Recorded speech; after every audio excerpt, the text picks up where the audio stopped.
completed square form. Okay, I believe that we are able to do that. We are familiar with that process now already. So we will have x squared plus x plus half squared minus half squared plus 1. So then we will have plus 3/4. Okay, so that will be our completed square form. Okay, then in part 2, we want to sketch. So we will find out what are the x-intercepts first. Okay.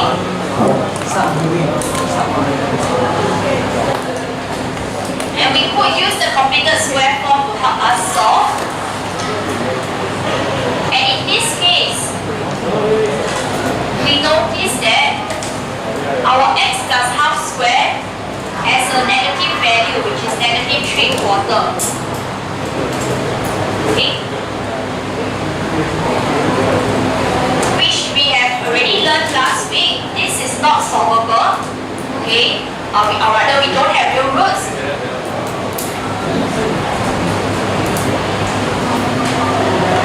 So that's how we describe it, no real roots. So no x-intercept.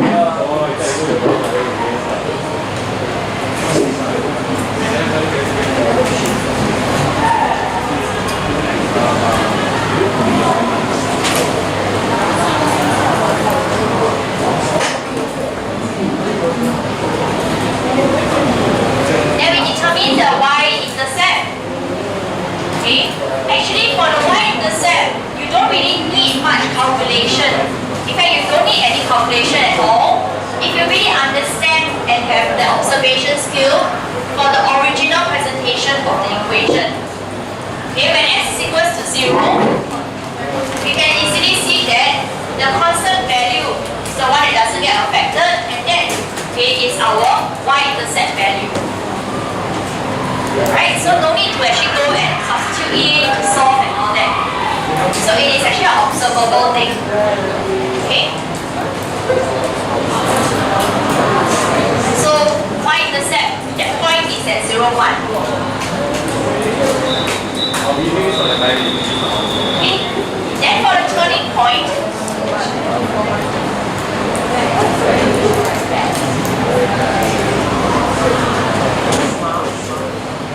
okay, we learned that with the completed square form, it makes it easy for us to determine the turning point. Okay, because whenever you square something, the lowest the value can go to, the entire value can go to is 0. Otherwise, it will always be positive. You will never be able to find a value, replace x, such that the eventual answer for the square can actually be negative. You will never be able to do that. So with that, our lowest value to be 0, okay, plus 3/4, that will allow us to get the minimum point, because in this case, we are looking at a U-shaped graph where we have a minimum point. Okay? If, for example, this entire square were to be any number that is higher than 0, so long as you plus a 3/4, the value in totality will have to be something that's more than the minimum. Okay? So that's why turning point happens when this entire square thing is actually 0. Okay? And that will allow us to see that this means x plus half is 0, or x equals to negative half. Okay? So I'm trying to re-explain again, why is it that this thing here, okay, or rather, when x plus p equals to 0, okay, it will help us to find out the x-coordinate of the turning point. For the y-coordinate of the turning point, since we already acknowledged that this square must be 0, your minimum y value will be 3/4. So therefore, the turning point will be negative half and 3/4. Okay? If it works better for you, you can of course write it as a decimal. Okay, for you to be able to identify the location of all these points better later on.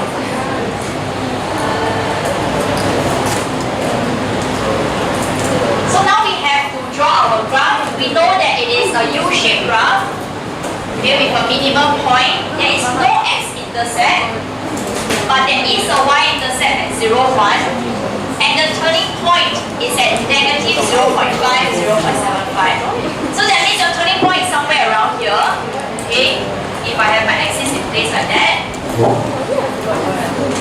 Does not touch the x-axis, and then the y-intercept is at 0, 1. So we can have our graph looking something like that.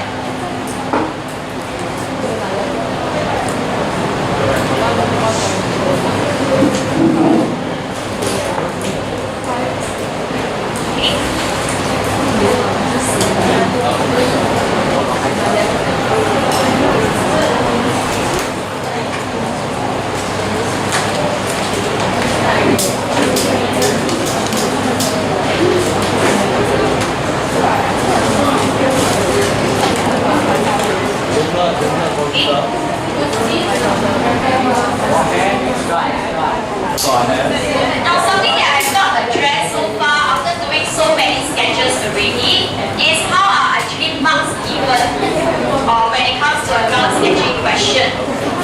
When it comes to a ground sketching question, no marks are actually given for all this working. Okay? Marks are directly given for the graph itself only. Alright? So that's why for your working, we need to know how to do things in an efficient manner. Okay? Because if you practice it so much, right, you will realize that it is not a difficult thing to calculate. Just like how we find y-intercept, we can easily tell it is like 0, 1 already. Okay? Then for turning point, you could also read from the completed square form that it will be negative 0.5 and 0.75. Alright? So a typical graph sketching question can be 2 marks or 3 marks, it depends. Okay? So if it were to be 2-mark question, 1 mark will definitely go to the graph shape. Okay, or rather correct graph shape. So we expect a smooth curve, okay, for 1 mark. And then 1 mark for the turning point being indicated. Okay, so if it were to be a 2-mark question, turning point and also your y-intercept or an x-intercept, all gives you 1 mark only. Okay, but usually I think it's a 3-mark question. It really depends. Okay.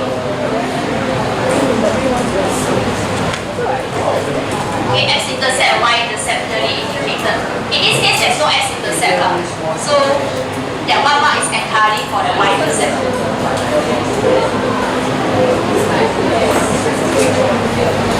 Okay?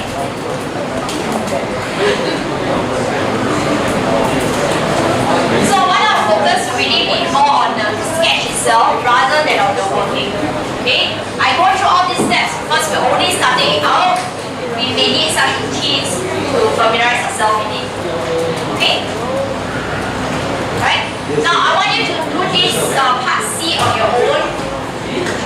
Okay? And then I think we are kind of done with sketching, right? Yes. For a while. Right? Okay? So can you do part C on your own now? I'll give you 6 minutes to do that, okay?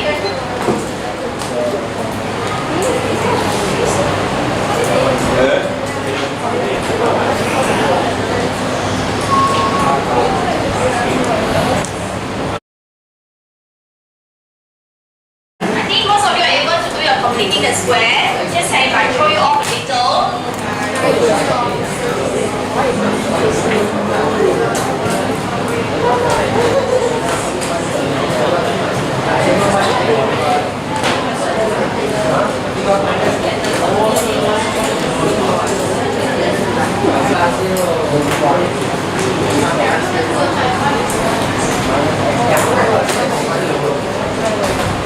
Okay, you will notice that if you get x plus 3 bracket square, this actually comes out to be 0. Of course, you don't need to write that. And jump straight to the answer of this. Okay? Then for part 2, so you don't have to intentionally write 0. Okay, write it in the simplest form. You don't have to intentionally write it because of the form that's required. So as I mentioned before, the form is actually meant to be generic. Okay, so you don't have to specify every single part of it. Yes, Jaden.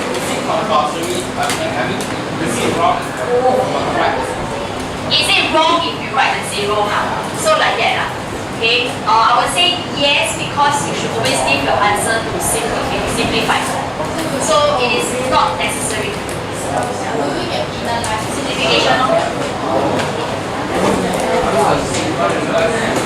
Okay. So then in part 2, you will go and find out what are all your intercepts. You had 6 hours. Yes. You are somebody in toilet. He doesn't. He carry that.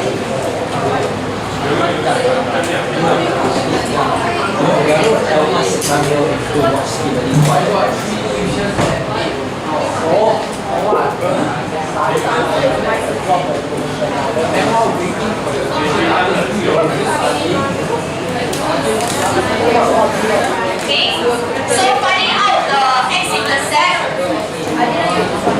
okay, we will notice that it is one intercept only, negative 3, 0. When x is equals to 0, your y-intercept is at negative 9. We could tell very quickly from this number here. Okay, so actually no calculation even needed. You can just tell me y-intercept 0, negative 9. Okay, that's also fine. Okay, so these are all just working for you to plan your way in terms of the drawing. Then for turning point, it will be negative 3, 0. Okay, that is because the square is actually equal to 0, and then you will have x to be negative 3. So now we draw our graph.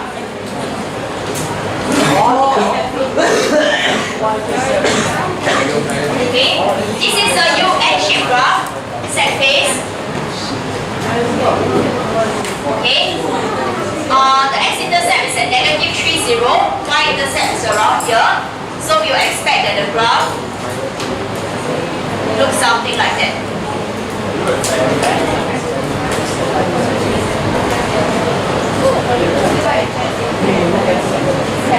Okay. Now, actually, I want you to think about it. When we have one x-intercept, let me grab my big marker.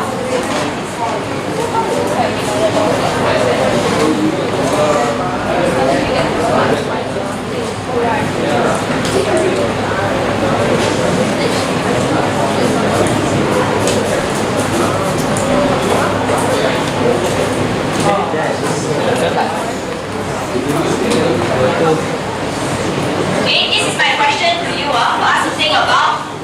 When we have only one x-intercept, does that mean that it is also the turning point all the time? Okay, think about this. If we have only one x-intercept, does it mean that that point itself, this one here, will surely be my turning point? No. Yes, right? Okay. It is not possible to have one x-intercept and yet our turning point is elsewhere. Okay? Because if your turning point is elsewhere, then there should actually be two x-intercept, otherwise no x-intercept. No x-intercept at all. Okay? So when there is only one x-intercept, that should also be where your turning point is. Okay? So answer is yes, this question. Okay, you can try to have one x-intercept and then your turning point somewhere else. Not possible. Right? Okay. Last question here, which some of you may be asking, okay, to really sum up what we are doing.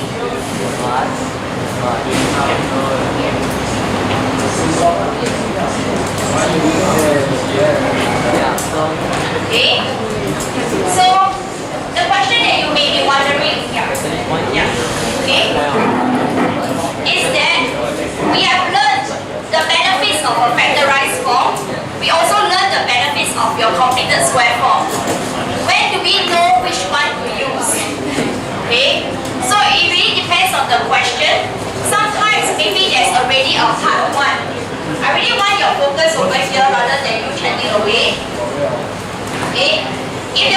a part 1 asking you to complete the square, then of course you make use of the completed square form. Okay?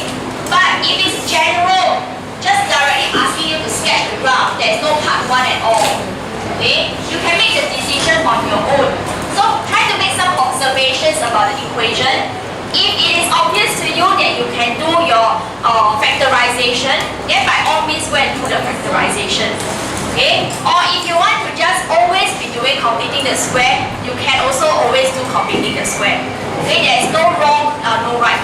Okay? So really left up to yourself to decide what is your own preference. Okay? So looking at the question itself,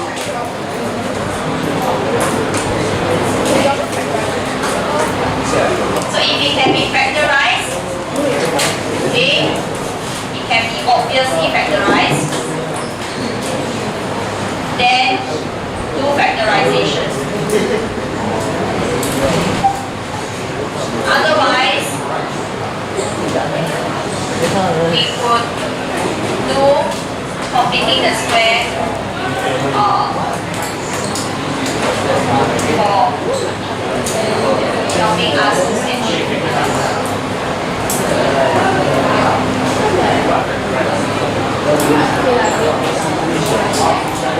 Okay, this question here is really just for us to sum up the topic. You won't be asked, okay, a question like that in the exam.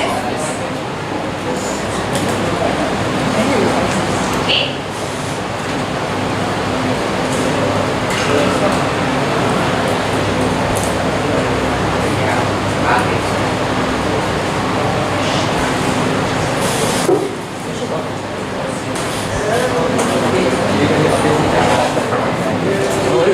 Right. Next, last page of our worksheet. I want us to work in pairs, so listen carefully first. Yeah, Jayden. You got question or you ever copy,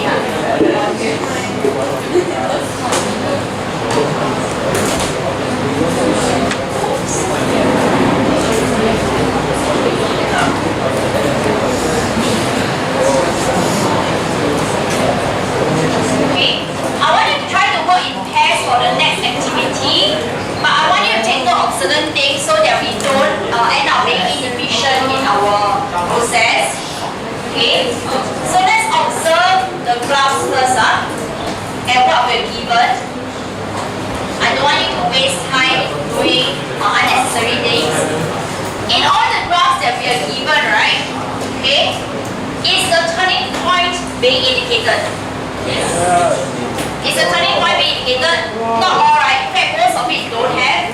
Only in instances where the x-intercept is the turning point itself, where there's only one solution, one real root. Okay, then you have it given to us. Okay, so what does this mean? Alright, so looking at all this, most of the information that's given to us is the y-intercept. Okay, y-intercept not sometimes given. Okay, but most of it, they will give you what are the x-intercept. So actually a logical way in trying to figure out which is to do factorization. Okay, so looking at all these functions that are given to you, okay, some of it are actually factorized for you already, the rest are not. So those that are not, you can try to figure out whether it can be factorized or not. Okay, then you can determine what is the graph over here. Right? You may want to just identify which are the correct shapes first, okay, then after do some process of elimination. Okay? Would I give you about 8 minutes to do the matching of the graphs to the function? Just write the letter down. Okay? You may discuss with your partner.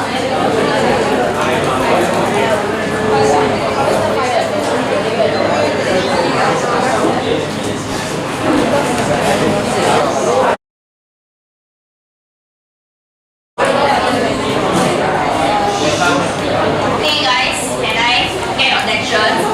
Alright?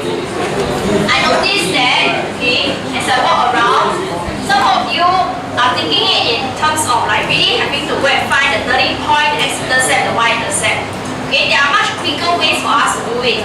Okay, first of all, I mentioned earlier on, okay, we need to identify the shape first. Okay, so the shape is determined by the coefficient of x squared. Now, looking at just the equations here. Yeah, just zoom in first. Alright, looking at the first row, we notice that our given equations are all factorized form. Okay, they are in brackets, they are factorized already. Do I have to go through the trouble in expanding out everything just to find the coefficient of x squared? No need. Okay? Because we think about it, I want to find coefficient of x squared. How do we do the expansion to get x squared? It is when x times x only one. There's no other way for us to get x squared. Okay? So x times x, that has the negative sign also. We know that the way we do our distributive law, our rainbow method, our expansion, this will result in a negative x squared. Right? So end up we will have a set base graph. Agree? Okay? We really want your attention over here. I don't want to end up explaining again, okay? So we can identify the shape very easily. So we go down the row. What are all the shapes? This one is going to be happy face, happy face, sad face, sad face, happy face, sad face, happy face, happy face, sad face, happy, sad. Okay? So we just go and identify all the shapes first. Alright? Earlier on I gave you a clue. We only focus on identifying the x-intercepts. So, with a factorized form, okay, how do we know the x-intercepts? X-intercept occurs when y equals to 0. Okay? We have agreed that with a factorized form, for example, x plus 1, x plus 6 equals to 0, we can solve to find out, okay, what are the x values. But do I have to really always go through all these steps? No need, because just from looking at the factorized form, you can tell that the intercept will be negative 1, negative 6. This is negative 1, negative 6. This one 1, negative 6, 1 and 6. Okay, so really no need for us to go about doing the working at all. Right? That's the useful thing about doing our factorized form. Okay? Because that's what already given in part A to D. So now that we have identified the shape and also the intercept, we look for that graph. Okay? We look for that graph. So in this case, for graph A, for function A, which graph does it match to? For function A, which graph does it match to? Graph 6, okay? So it will match to graph 6. Okay? And for equation B, or function B, which graph does it match to? 8. And C, which one does it match to? 1. Okay, look carefully. Then for function D, it will match with graph 3. Okay, so the first row of functions is completed. You're done. Alright, next, for E to L. I know that some of you want to go and do the completed square form, but you realize that that isn't very helpful and not an efficient way of solving, because none of the graphs gave you turning point. We only want to find out the x-intercept. Okay? It is important that we have that level of observation skill to see that to do the factorization here, 6 is 1 times 6. We know that 1 and 6 can make 7. So most likely, I can do a factorization. Okay?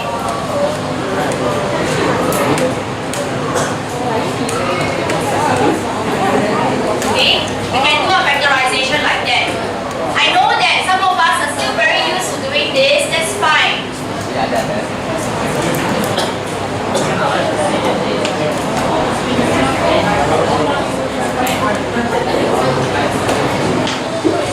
Okay?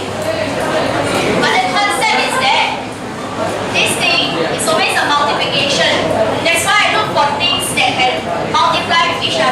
is 6. That is 6 and 1, otherwise 2 and 3. Okay? But for my coefficient of x over here, it's always about a sum or a difference. Okay? So we think about the combination. 6 and 1, can it give you 7? It is possible. 2 and 3 cannot give you, can never give you a 7. Okay? So that's why I think that, okay, this one can factorize, then I cancel it out. Okay? Hence I will get this. So that's how we can increase the speed of our solving process. Okay? So from that factorized form, I see that I have the roots 1 and 6. Okay? For f, you can also factorize it. Okay? So just now we know that the factors of 6, we have 2 and 3 also. So 2 and 3, it seems to be possible to give us a tie. Okay? So maybe because of the coefficient of x squared, you may want to just factorize out the negative sign to make it easier. Okay? And then we see that we can have 3 and 2 such that you need to have a minus sign in the end and then add up to become a 5. Wait, not possible, right? Okay, let's do this.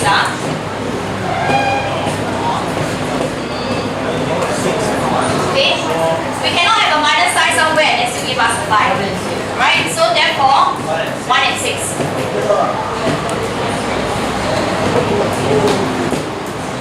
Okay, so negative 1, okay, and positive 6.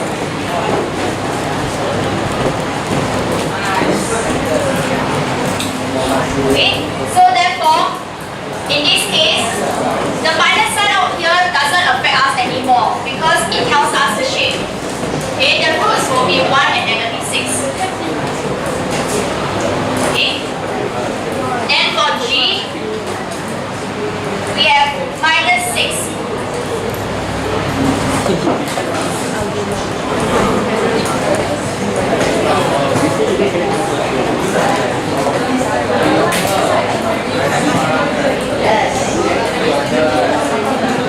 Okay, a minus 6 with a plus 1 can give you a negative 5. Okay, when they add up to each other. And then minus 6 is actually negative 6 times positive 1. Right? So, we see that the roots here will be 6 and negative 1.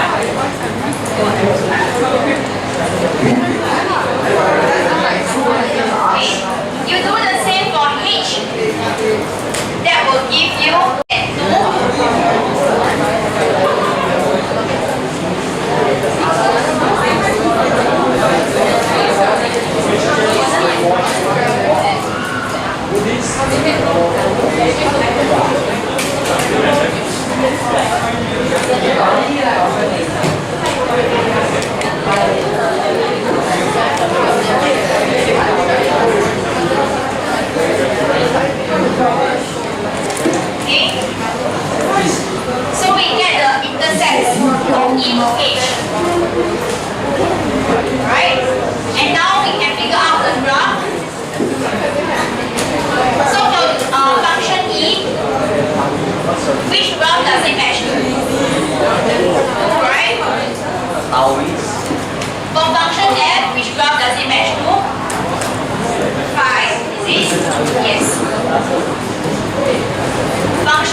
one root.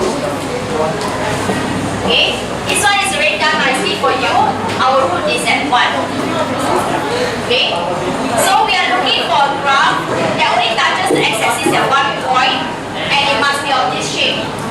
So therefore, for K, which graph does it satisfy? 11, and L will satisfy 9. Okay? And then I and J, we are only left with graph 12 and also and J and 10. So we only left with graph 10 and 12. Okay, we just focus on the y-intercept, yes. There's no need for us to look for the x-intercept at all. Okay, yes. So in this case, process of elimination, the difference between these two graphs is in the y-intercept. Okay, so we look for the graph with a positive 6 y-intercept and this one a negative 6 y-intercept. So therefore, your I will be graph 12 and your J will be graph 10. Okay?